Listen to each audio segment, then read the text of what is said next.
देश में इस समय हर किसी के मन में यह सवाल है कि आखिर कौन होगा नया राष्ट्रपति। क्या दोबारा रामनाथ कोविंद बनाए जा सकते हैं राष्ट्रपति या कोई और इस पद पर आसीन होने वाला है। देश में ऐसे मौके बहुत बार आए जब कई प्रधानमंत्री और मुख्यमंत्री दोबारा उसी पद का कार्यभार ग्रहण कर चुके हैं, लेकिन अगर बात राष्ट्रपति की हो तो डॉक्टर राजेंद्र प्रसाद ही एकमात्र व्यक्ति हैं जो कि 2 बार भारत के राष्ट्रपति बने।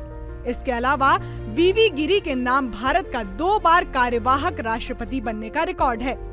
साल 1950 में भारत गणतांत्रिक देश बना और 26 जनवरी 1950 को डॉक्टर राजेंद्र प्रसाद को संविधान सभा ने देश के पहले राष्ट्रपति के तौर पर चुना। लेकिन ये चुनाव डॉक्टर प्रसाद के लिए आसान नहीं था। राष्ट्रपति पद के लिए नेहरू ने प्रखर राजनेता राजगोपालाचारी को प्राथमिकता दी थी और उस समय राजगोपालाचारी गवर्नर जनरल के पद पर नियुक्त भी थे। ऐसा माना जाता है कि सरदार वल्लभ भाई पटेल राजगोपालाचारी की जगह डॉक्टर राजेंद्र प्रसाद का समर्थन कर रहे थे। राजनीति के गलियारों में ऐसा माना जाता है कि इस वजह से जवाहरलाल नेहरू और पटेल के बीच मतभेद भी हुआ था।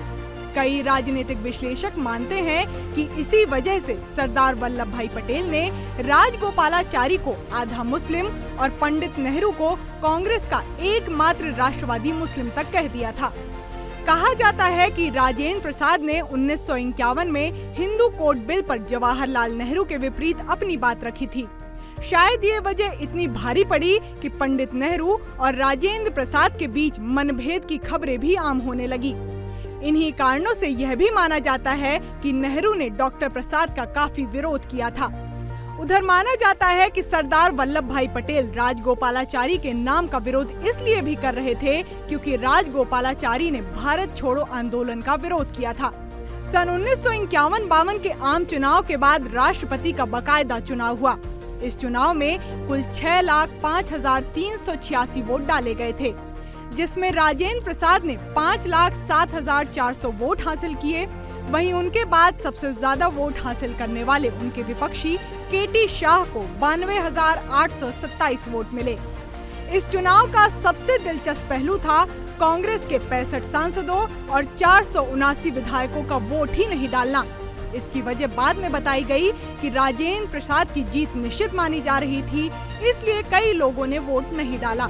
राष्ट्रपति चुनावों को लेकर वामपंथी दलों का मानना था कि राष्ट्रपति के पद पर किसी निर्दलीय विधायक को बैठाया जाना चाहिए, जबकि डॉक्टर प्रसाद कांग्रेस के वरिष्ठ नेता थे। इस मुद्दे पर बात करते हुए राजेंद्र प्रसाद ने कहा, जब मैं 1950 में पहली बार राष्ट्रपति चुना गया था, उसी समय मैंने कह दिया था कि अब मेरा कांग्रेस से कोई संबंध नहीं है। इस चुनाव के लिए भी मैंने किसी पार्टी या व्यक्ति को मुझे उम्मीदवार बनाने के लिए न कोई दरख्वास्त दी और न ही किसी से कहा।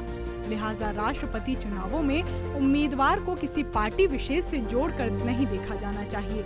इसके बाद साल 1957 में डॉक्टर प्रसाद को दोबारा राष्ट्रपति चुना गया। दूसरा चुनाव डॉक्टर राजेंद्र प्रसाद के लिए और भी मुश्किल था। ऐसा माना जाता है कि राजेंद्र प्रसाद और नेहरू के बीच कई मौकों पर मतों का विभाजन रहा। हालांकि दोनों नेताओं ने इसे कभी सार्वजनिक नहीं किया। नेहरू ने राजेंद्र प्रसाद का एक टर्म तो देख लिया था, लेकिन दूसरा टर्म नेहरू के लिए इसे गले के नीचे उतार पाना बड़ा मुश्किल था।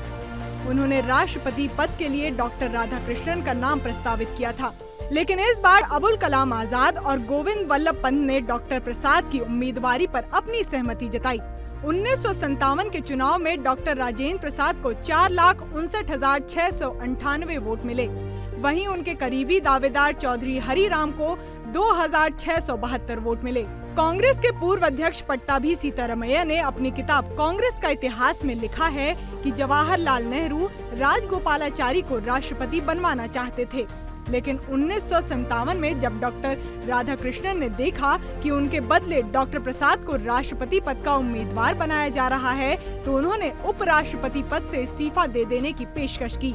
लेकिन प्रधानमंत्री नेहरू ने उन्हें यह कहकर बड़ी मुश्किल से इस्तीफा देने से रोका कि उनको 1962 में राष्ट्रपति अवश्य बनाया जाए।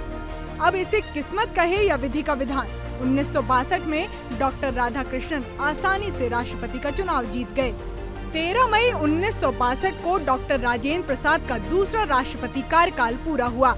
जिसके बाद वे पटना के सदाकत आश्रम चले गए और अपना शेष जीवन वहीं बिताया। 28 फरवरी 1968 को डॉक्टर राजेंद्र प्रसाद ने आखिरी सांस ली। देश ने एक ऐसे बेशकीमती सपूत को खोया और एक ऐसा प्रथम नागरिक जिसने राष्ट्रपति पद से हटने के बाद केवल 1100 रुपए की पेंशन पर अपनी जिंदगी गुजार दी।